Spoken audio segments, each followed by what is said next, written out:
Eu nu am mai apucat să mă duc la țară la mine să-mi văd, am un cățel la care țin foarte mult.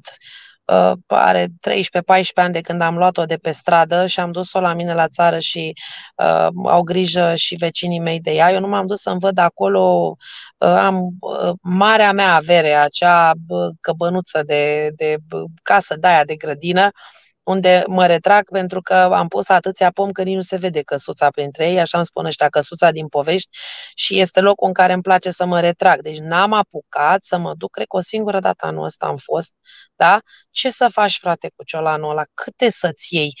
Câte haine de blană, câte sute de perechi de pantofi, câte mașini, câte case, dar ce faci cu ele, pe bune, ce faci cu atâția bani? Dacă s-ar duce și banii ei ar folosi pentru amărâții ăștia care n-au case, n-au nimic, aș mai înțelege.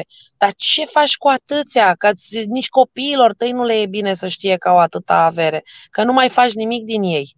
Devin niște beizadele, efectiv.